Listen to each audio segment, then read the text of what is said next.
like the bass to go.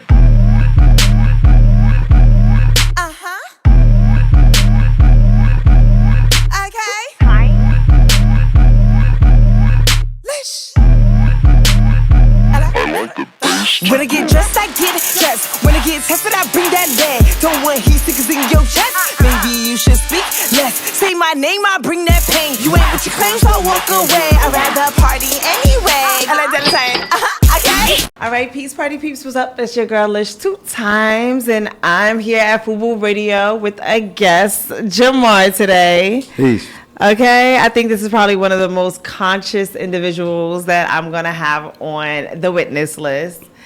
And I think that we're going to have a really, really good dialogue because, people were trying to put me in the conscious lane. And I think that you're very, conscious. Conscious of what? I don't know, but we're going to get into it. Introduce yourself to the people. Peace. It's your brother, Jamaar Milton, Rennie Abu Ma'at Keru, out of the Shrine of Ma'at in Harlem, New York. I appreciate you for having me on here today. Okay. You know what I'm saying? Shout out to Long Island, born and raised. Okay. You know what I mean? What part? On Freeport, Roosevelt. Okay. You know what I'm saying? We Hempstead, nameless. I Nassau was in County. Baldwin. Yeah. That was in my stomping grounds. Okay. I got my first degree at Nassau. Okay. Yeah. Nice. Nassau Community. Period. Yeah, they get some popping over there, man. My sister went there. They had a great fashion program there. Yeah. I'm gonna tap high tea for the fashion stuff, though. Oh yeah. Yeah. Nice. Yeah. Well, welcome. So, did you come from Harlem today? No. I live in Long Island right now. Okay. In Merrick. I'm a Merrick. comedic priest out of the Shrine of Ma'at in Harlem. I'm sorry. Say it again. I'm a comedic priest out of the Shrine of Ma'at in Harlem. Yes, and I cannot wait to get into that because Okay. I watched, some of your live streams.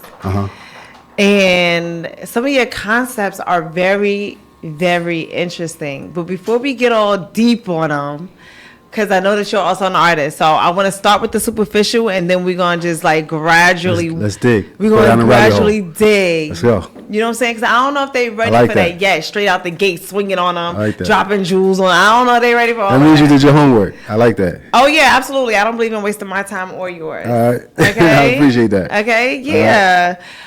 So first things first, you have a big show coming up, June 13th, the Apollo. I know that 5 Mics is orchestrating that. Yeah. Okay. Yeah. How did you get on the lineup for that? Just mutual relationships, like anything else.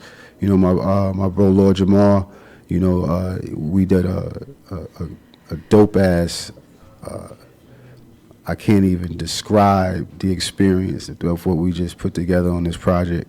So it started with that relationship, and then that led to 5 Mics, coming across the table. And he's a good brother, you know what I'm saying? He just said, hey, listen, man, you know what I'm saying? I got you. You know what I'm saying? You're going to put me on, and that's what it is. Yeah, period, as he should. Yeah. Okay. 5 Mics was up here, and he was talking about that show, and he was telling me that it's going to be a movie. So I'm going to definitely be in the building to check you guys out. No doubt. Do you have any new music that you're gonna drop for that? What's the vibes? What can we expect from your set? My new album, 10, is dropping on the 6th. Okay. I'll start my tour on the 29th. So Okay. I'll be on the road down in Texas. Shout out to everybody in Texas, Houston, El Paso, Dallas, and then from there we're going to Vegas. We're going to hit New Orleans as well.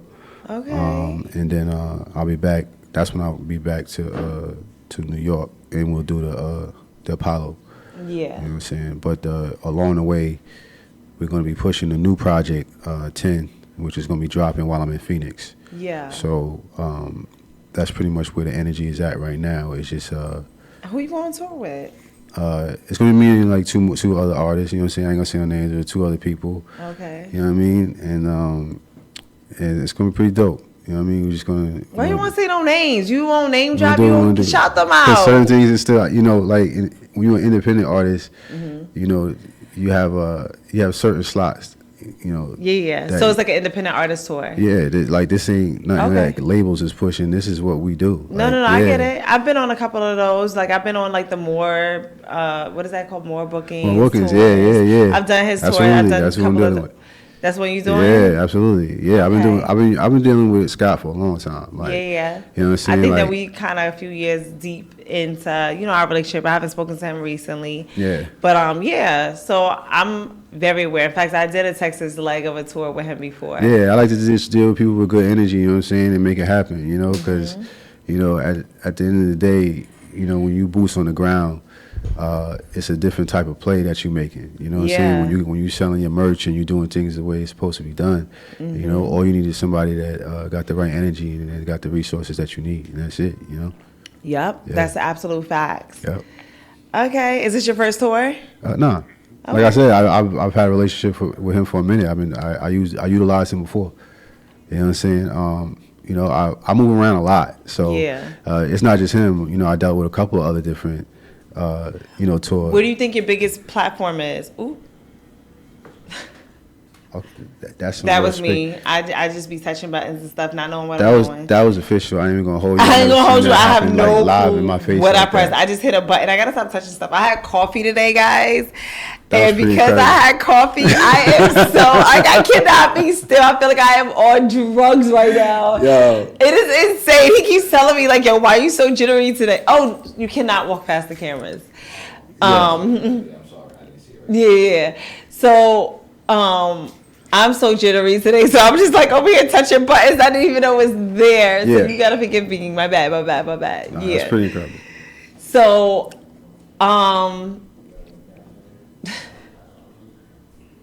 my bad. So yeah, aside from the furniture dancing and stuff like that, and so you've done the tours. Where's your biggest fan base? Texas. Texas. Yeah, the Bible Really? Belt. The Bible Belt. That's so interesting. Yeah. Because yeah. you're anti-Bible. Yeah. But then the Bible Belt is your biggest following. Yeah, it's the wildest thing. Do you think it's because there's a lot of black people right now in a space of spirituality instead of religion? And I feel like we're in a stage in history where everyone is searching for something, but they're no longer willing to absorb nor accept, their slave masters' religion. They're no longer to accept the concepts that were spoon-fed to them due to colonialization. So, like, do you think that that's it, or do you feel like you being a priest in your own right, your due diligence, and I'm pretty sure that there's several others like you who are on the same mission, do you feel like with the word spreading that is causing, a few feathers to ruffle with the theology of, biblical teachings? I think that there's definitely a culture shift that has transpired within the last few years, starting with 2020, I would say, of awakenings. Some of us, we awoke before that, and those were the ones that you see now that are pillars of the community, leaders in the community. It was just a charge. It was just time. It was just that time. Astrologically. So and that's in any era. So I think that the people that resonate with the type of music that I do and the type of content that I put out are aware of these changes in some shape, form, or fashion, or they've been preparing for these times at some shape, form, or fashion. They saw it coming. So, I would say that. Yeah. I think that when I was watching one of your live streams, I don't even know how to really attack some of the things that I've heard. So first of all, I noticed your drip. And usually I ask people what they're wearing later on in my segments, but I kind of feel like your attire is very cohesive to your message. So let's get into what you're wearing today. What you got on? Because it's very reflective of his message. Let's talk about it. Yeah, so... Show the cameras what we talking about over here. Yeah. Okay? The majority of these pieces is by my elder, Baba Heru. He's the elder of my shrine. He's one of the original black men to bring over the Kemetic legacy to the United States. So he's also a jeweler based out of Manhattan. He's right there in Chinatown. Definitely check him out. I can't afford no jewelry like that these days. I'm sorry. I'm Yeah. not one of those fake rich Instagram girls. I mean, you know, he's got reasonable rates. You know what I'm saying? Okay. Tell him that I sent you.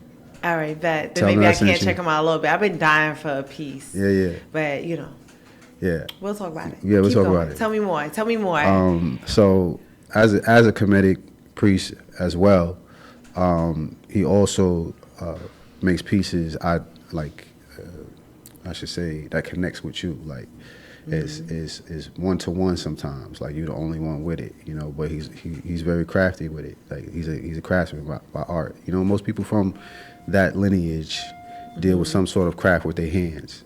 You know, so he's really really good. You know, Yeah. and he does a lot of custom.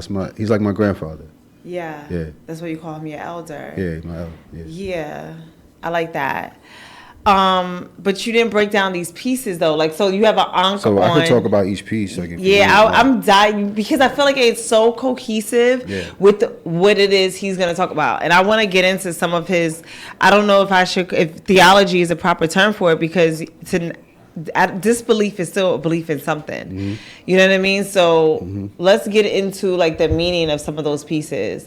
And I need you to, like, every time you're going to go into a new piece, hold it up for the camera, because I want you all to understand, like, when he talks about him being a priest and, you know, a part of a certain shrine, et cetera, like there's a lot to unpack with, you know, the walk that he walks. And I think that is very interesting because, you know, hip hop right now is kind of like, it's kind of an insult to our intelligence. You know, the content is so low vibrational sometimes, and, you know, and degrading. As a lady, I find it to be quite degrading. Yeah. But not that I don't indulge in it, but when I do come across artists that have a message that is different than the masses, I want to pull you out of the crowd, and I want to shine a little light on you, because I do believe that your message may be for somebody looking today. So I think that breaking down some of these pieces and how they, you know, are cohesive with the message and what they mean and all those different things, I think that it's so important, if you will. So Appreciate break it down for us for the one time, okay? All right, so we could start with I guess the ankh, right? The ankh. This is a symbol of life in Egypt. Okay. You know, many people will associate it with good luck, or, you know, it's tears to how much you really know about what it is, but it has a lot to do with life. Okay, so you can see it as, for me, I like to look at it as the sun coming up over the horizon right here, and then you have the horizon here, and then you have the footsteps that it makes. When people say, you know, Jesus walked on water, this is the footsteps right here from the ocean floor, from the ocean waves, forming steps. So that's the real concept of Jesus walking on water, essentially. Okay, it's the Talking to my it's the birth of civilization. You know, the first time the sun ever came up.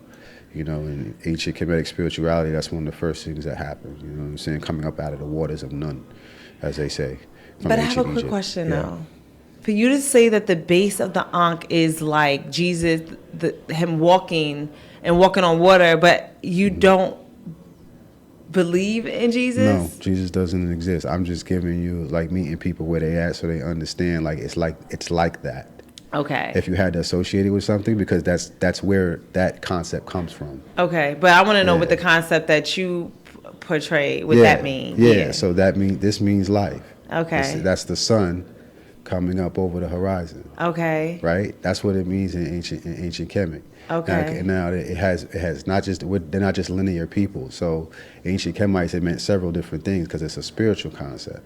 So it also means the womb. This is the womb of the black woman. Okay. And this will be the phallus, the male, phallus connecting with that. And this center point would be life, right? This is the symbol for life. Okay. You feel me? So it's as above, so below.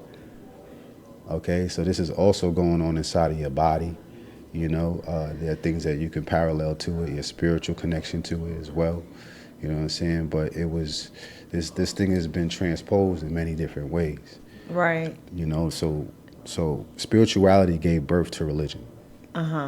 So this is why these things seem to be parallel. They seem to be running consistent with whatever walk of life that you're in.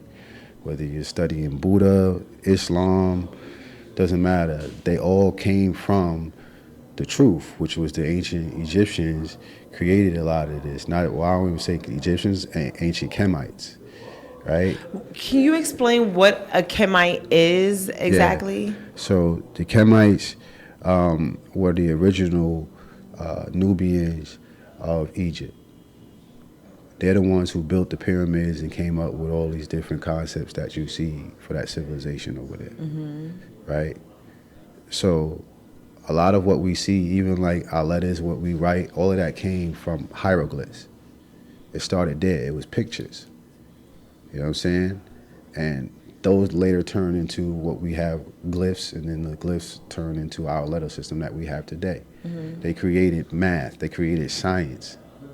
They created astrology, botany. Do you believe that astrology or those things were created, or do you believe that those things always were? Because I kind of feel like things like that aren't created. It's just that you come into knowledge of those things. Well, I'll say the concept always exists, right? Or what we call that the Ka. That's what some people associate to the Akashic record. But as far as we know, is what is established into the physical realm. They're the ones who originated it. You see, so there's levels to it. So like, you're exactly right. Like, and both of those parallels exist at the same time, but in different dimensions. You see, so spiritually, when you look at it, that it's always been there. There's nothing new under the sun, as they say, right? Because we're in a system here, right? But as far as human beings discovering it and tapping into it and utilizing it, they were the ones who did it because they was the first ones here. They came up out of the depths of Africa, out of the damn jungle. Right. Like, think if you was the first person here and you had to figure out how to survive. What's the first thing you're gonna learn? You're gonna learn about the stars and the sun and the moon and the stars, and you're gonna learn about how to plant, when to reap, and when to sow. That's why we created astrology. So He said we. Yeah. Yeah, because those dimensions exist in the present.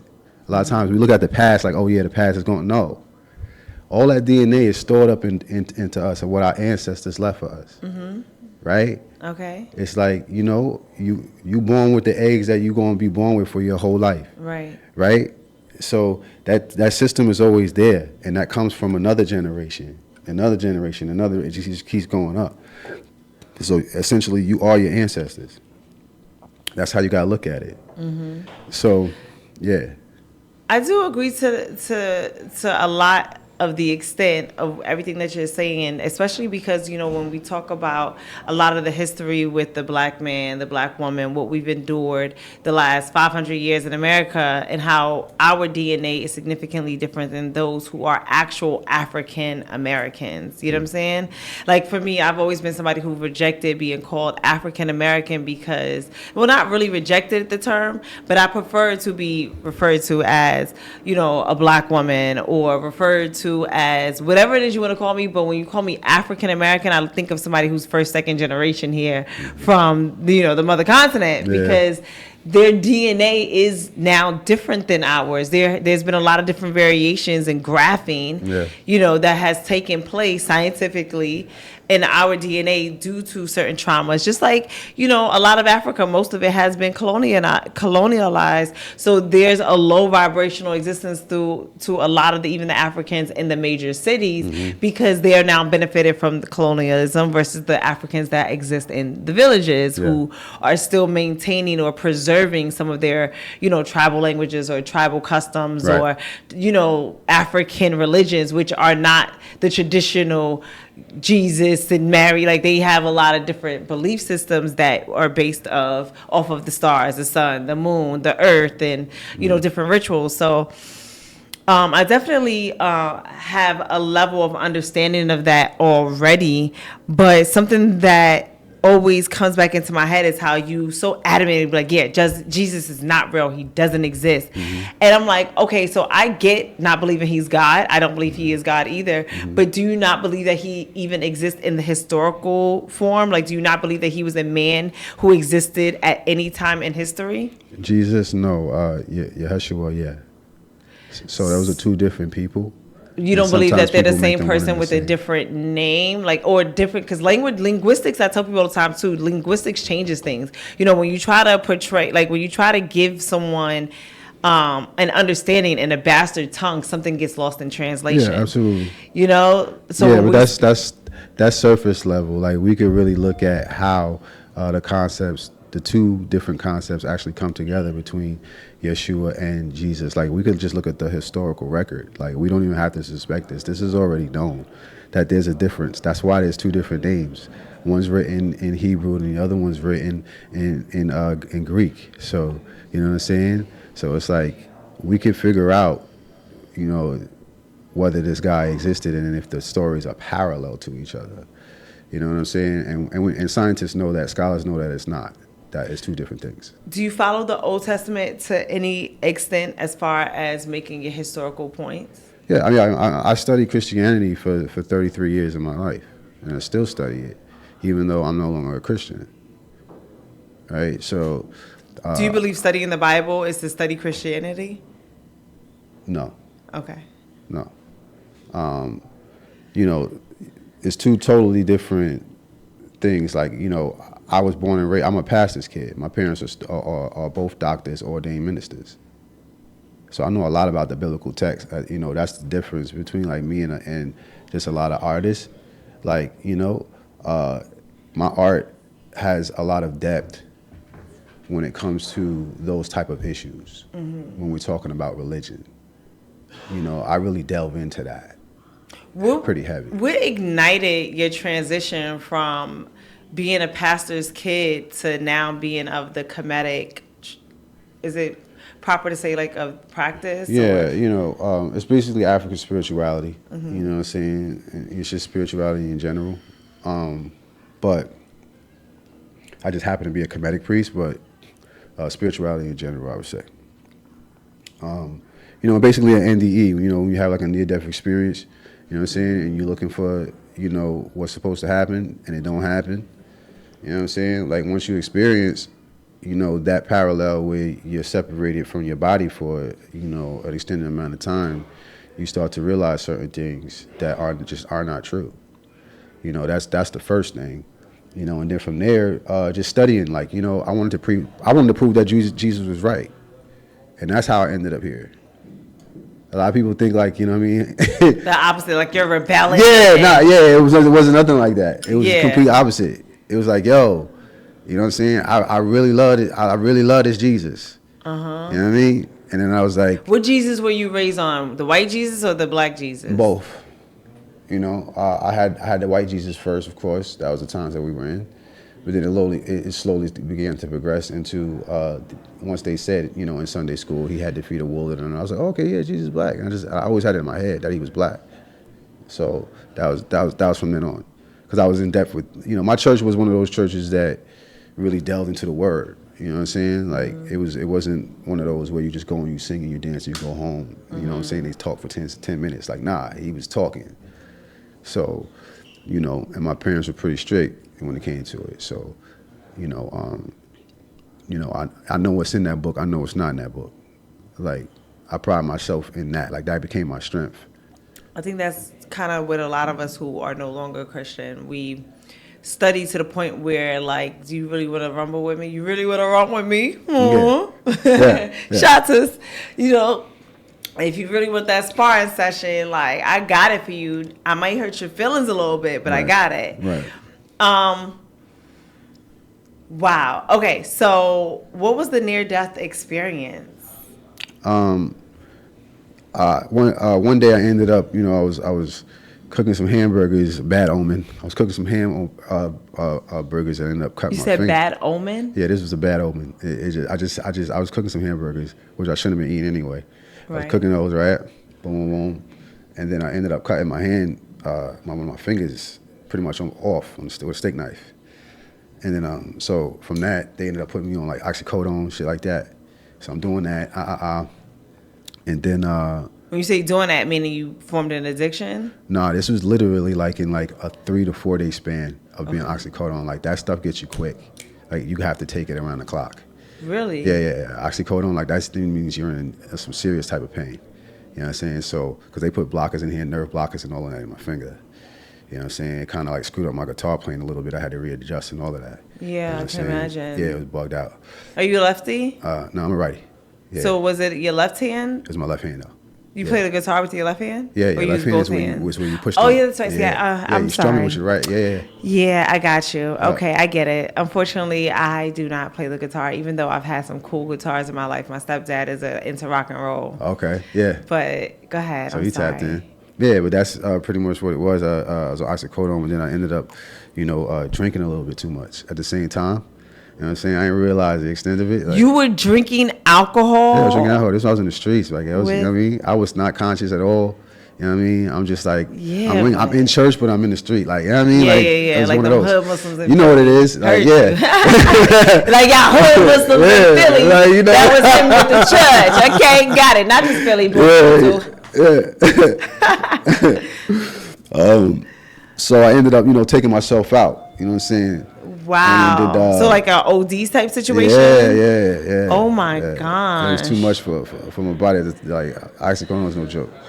But in any case, it was in that moment. Yeah, man. I realized like no Jesus or the devil came. You know what I'm saying? And then I was just like, all right, I'm good on this. No Jesus or the devil came? Yeah. You was expecting him to show up right there? No, because I knew I was going. I could see I had left my body already, and I'm looking at my body like this, and I went through my whole life experience. You know what I'm saying? From my first moment of consciousness, from when I first said, "Yo," like I was a baby at a couch, and I was getting ready to go. I mean, I was at my living room table. I climbed up, and I was like, I just got to make it to the couch. You know what I'm saying? If I can make it to this couch, I'm good. You know what I'm saying? That was my first memory of consciousness. So it took me there. You know, it took me your life flash before your eyes. Yeah. That's what happened. I started from the beginning, went all the way to what led me up to that moment. So I got to see my whole life like in a glimpse, real quick. You know what I'm saying? You just like they lift the veil. And when I saw that, I'm standing there and I'm like, oh shit, and I could see my body struggling. And I'm like, I could feel an energy like pulling me like, yo, it's the amount of time I had to make a choice. So I could either lay down or I could go. And I laid down. I laid back down with my body. You know what I'm saying? When I laid back down with my body, I got up, boom, boom, boom.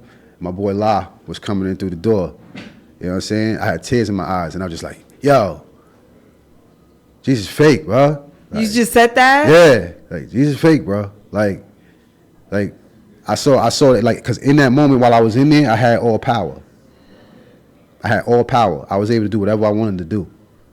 You know what I'm could saying? choose life or you could choose to continue. It wasn't even life. it like That was life. Like, I really experienced what it was. Like, you're gonna spend more time there than you are here.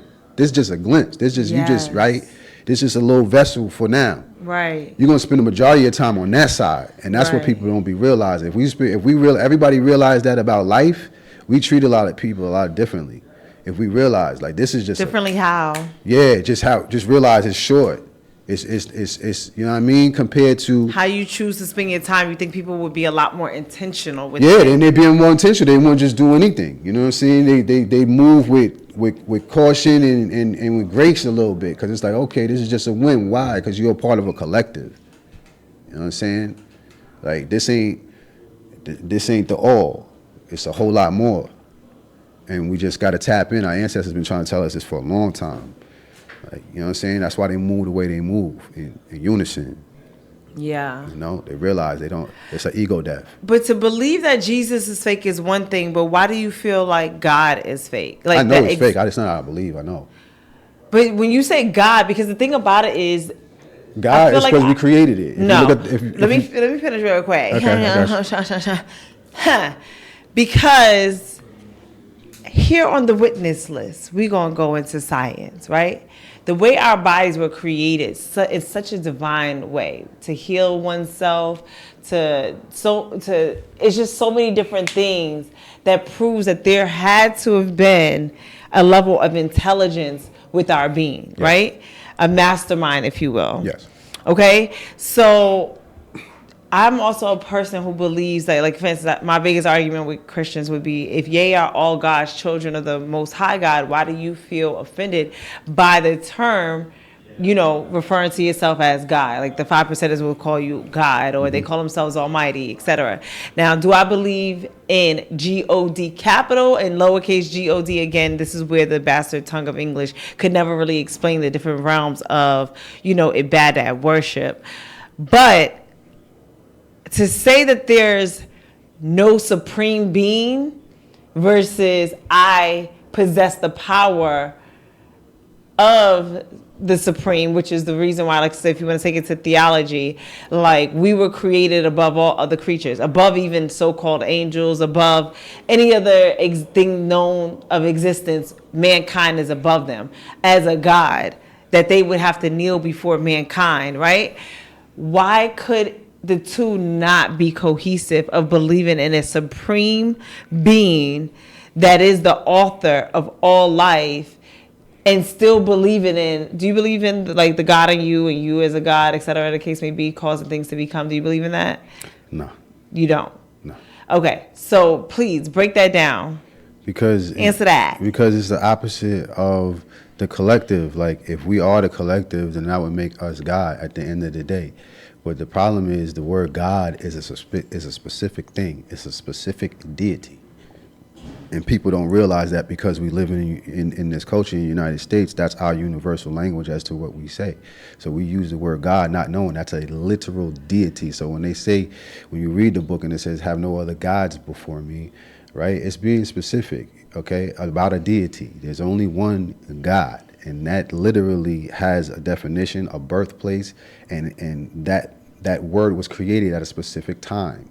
I don't believe in the birthplace, but go ahead, keep going. It has a birthplace, just like any other deity that was born. It was born in a specific region. But the Bible says that I have that God says that I've been here from time indefinite to time indefinite. So if he has no beginning and no end. You're using Bible verses to corroborate Bible verses. That will never, ever fly.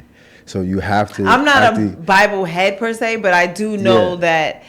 Go ahead. But that's like saying the manual is correct because the manual is correct, right? There are words that we use that predate the word God. Like what? Neter and qar. Okay. That's the original word for what we would associate with God. Okay. And the concept is very, very different from God. What's the concept with that? So in qar, or the neter or nature, neteru is where we get the word nature from. It derives from that. So that alone, if you just think about the difference between God and nature, is two totally different mind states that we're in now. Because God is a supreme being outside of us. Right? People go and they praise it. They say, oh yeah, but God is in me, but he's out. They go and they have to go to church or whatever to receive their God. Some people have different levels of it. They say, well, he's in me. Some people say, I got to get to church. This don't matter. Right? But in any case, it's a concept that's outside of you. When you're dealing with nature, like you go and you pray to God. You go and you pray to him. People imagine him up in heaven, whatever, right? But with nature, it's totally different things. So it's one supreme aspect of the all, or the ka, right? The ka is where everything is stored, infinite space, right? We all are that, essentially, and science lines up with this. The majority of the world is antimatter, like dark matter, rather. Majority of the world is dark matter put together. So neter or neteru all have different aspects. So anytime you're looking at the hieroglyphs, you're not looking at different gods. Those aren't gods. Those are concepts of science, right? So if you see a bird's head on a human, that's Ra. That means the sun. Because the eagle, the falcon flew high in the sky. That's what Heru is. See what I'm saying? So all these different things have different meanings. And that's important. So when we say the word God, what are we saying? What are we talking about? Where does it come from? Most people don't even know. What language is that? Okay. And in that language, it means something. It came from something. So they're talking about something very specific, but we haven't researched even the word God enough to see where it originated from. So does Kemetic, people who follow that spiritual path, they believe in nature? Yes. Okay. And we are all a part of it. Right. So how does one who believe as you do stay grounded in spirituality? Like, what are some practices that are incorporated with your walk of life, if you will? Well, we studied the 42 laws, negative confessions of Ma'at. And those are basically The 42 laws? 42, negative confessions. Negative confessions? Yeah, so these are things that you would say in the afterlife. So you do believe in an afterlife? Yeah, we originated it. Okay, keep going. Yeah, absolutely. This is just getting interesting. Yeah. So you believe in an afterlife, but you don't believe in God. Yeah. So then what is this afterlife? Yeah, so this afterlife is basically, it's still you, right? But it's how your body, or well, your soul now. This is getting interesting. You're Hold going to a on. different dimension. Now this is how your soul transitions and what it does in this transition process. Because that goes through a process too in the trial and tribulations. What do you think we just became this soul and did all this for nothing? This information going somewhere. It's going somewhere and it's transposed into a different dimension. What is it going to do in that dimension? It's going to be judged. That's what my next question was going to be. So is there repercussions? Do you believe in repercussions for who the person you are today? Absolutely. For this afterlife. So how does that work? In the afterlife, they have what we call the judgment scene in ancient Kemet. And in the judgment scene, you see your soul. Like you can pull it. I could probably pull it up if you want to see the picture of what it looks like, but I can show you. But it's literally a judgment scene where I definitely want you to email this to me because we need this on a screen for when this episode drops. Okay? Yeah. Yeah. Yeah. The judgment scene shows you being brought to what we call a sar, which is your father, essentially, your fatherly like energy. Right? Mm-hmm. This is literally where Christianity is getting this concept from. I got it right here.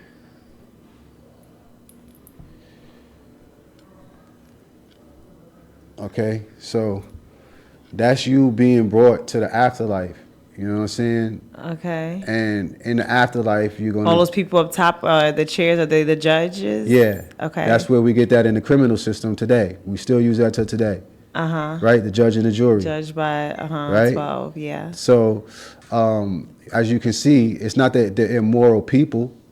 They're the originators of this whole concept and where all the religions got it, every single one. So these 10 people you believe are...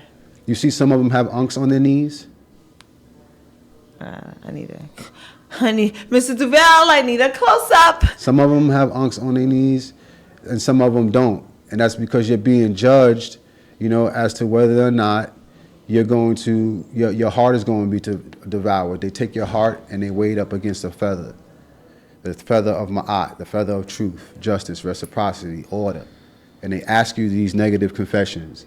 If you don't say, when you say these negative confessions, I have not killed, I have not stolen, I have not, tampered with the waters, I embrace the all. If you have not done that and you have conviction in your heart, and your heart will be heavy, it won't be as light as a feather. And your heart gets devoured. So your heart is devoured if it's light as a feather? No, if it's not as heavy. light. If it's heavy. It's heavy with the guilt of all the negative Yes. things that you have done. Yes. I kind of believe in that. Yes. Actually, just because, but in Islam, there's a concept where your good deeds outweighing your bad deeds, how your deeds are recorded, etc. Yeah. And, having a conscience, and I'm all for having a conscience down to not littering. Like I have a 5-year-old son, walking to school. You drop the wrapper of your crackers on the ground in which we live. Like, this is our earth. This is our neighborhood. How dare you? Mm-hmm. You know what I mean? Like, unfortunately, a lot of people don't teach their children that in New York City because look at the states of the streets. But it's like a big how dare you. Yeah. I just started my new recycling journey of like trash bags in my house that are just for bottle and glasses. Why? Because of the fact that like like they said during the pandemic, how even dolphins were starting to come towards the coast of New York City. Why? Because we weren't polluting the waters as much. Why? Because we weren't driving everywhere. We weren't trashing the place. We were home. So if anything was being trashed, like you had to live with yourself. Right. And when you're confined to a household, you really start to pay attention to, am I a nasty person? Am I dirty? Do I have good hygiene? Do I have a good diet? These things start to really reflect when you're not outside moving around. Why? Because you're confined in this space and you have to really live with yourself and with the partner that you chose. Yeah. So now it's like, dang, is your house becoming in a disarray? The way you've been treating the earth. You know? So How you do one thing is how you do everything. Exactly. And something as simple, and I tell people this all the time, something as simple as taking off your earrings and not just thinking to throw them on the dresser or the counters, your jewelry, just throwing them down, but having things that are in place where, hey, you know what, you always losing earrings. Why? Because you don't have a place to put I ordered a hanger. Organize, yeah. I organize it where each, you know what I'm saying? Yeah. Like in your lifestyle. Yeah. I went and messed around and got pets yesterday, unexpectedly. Literally walking past an animal shelter, a girl was dropping off 2 kittens and a mom, and they were talking about how they're gonna just like neuter them and throw them back to the streets. And I was like, oh, I'll take them home. I had no intentions of having a pet. Ended up at Petco, they made me get extra carriers for them, and I'm like checked out and everything, and I realized like one of the carriers I didn't pay for them, $14, ain't that big of a deal. They got it, but did I want that bad deed on my shoulders of stealing something for $14.99? Right. You know how heavy that's going to be on the day of judgment? Right.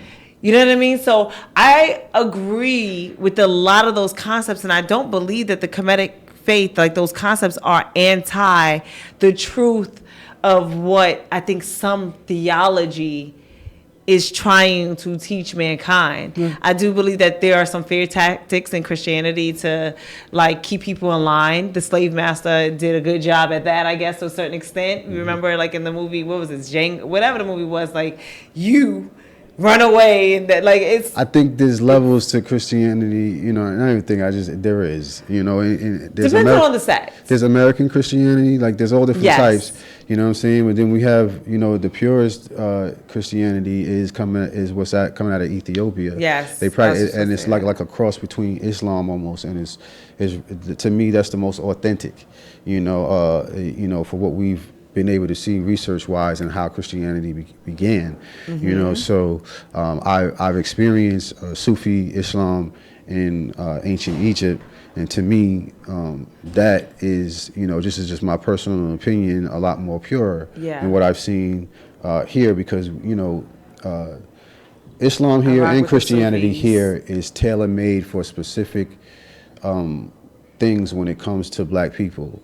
So we have to realize that like there's different aspects to it, and rightfully so, because the black plight here in America is very, very different than how it's being felt across the world. You see what I'm saying? So we have to always keep in mind that even in terms of religion, culturally wise, it has to be looked at and treated and administered and practiced differently to tailor make us. And what we've experienced through, you know, the transatlantic slave trade. So, you know, it's all different layers to the religion, you know. Absolutely. Absolutely. Listen, if y'all never learned anything on Witness by Lish before, y'all gonna learn today, okay? Period. I got my brother Jamaar and my mother checking building. Yeah. Okay. So let everybody know where they can find you. Hit me on the on my Grammy Gram at Jamaar, Jamaar. You know, keep it simple there. Also, you know, I'm on YouTube, my YouTube page, Jamaar Milton. You know, and we outside. I'll be on tour, so let me give y'all a list of the cities I'm gonna be in, so y'all could hit me up real quick. We're just gonna do it like that. We're just gonna do it like that real quick. Hold on. So I'm gonna be May 30th. I'll be in New Orleans. June 2nd, I'll be in Houston. June 3rd, I'll be in Dallas. June 4th, I'll be in Austin. June 5th, El Paso. June 6th, Phoenix, and then June 7th. I'll be in Vegas, and then I'll be back home June 13th I'll be at the Apollo, New York City. So definitely holla at your boy. Stay in tune with my gram. We dropping new music, we dropping new content, and we dropping new gems. You know, every single day. That's what we do. Straight like that. Straight okay. like that. Yeah. So I am so happy that I've had you today. I appreciate you. And I'm glad that we were able to reschedule, get you back on.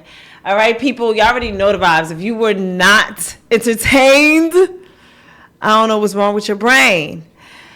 I really quick before I really close out this time, I appreciate the difference of opinion when it comes to theology, spiritual background, and I think that it's so important that people develop, you know, a relationship with a spiritual being that is outside of what they've been taught or spoon-fed by any religious leader. You know, and I think that spirituality is something that's like missing from young people, because the consciousness of how easy it is for people to kill and spin blocks these days is insane. So I absolutely want to say that I appreciate you coming here and to share a level of spirituality, and I want to encourage all viewers to tap into their spiritual realms, because it is muy importante. Okay? Absolutely. And I'm going to say,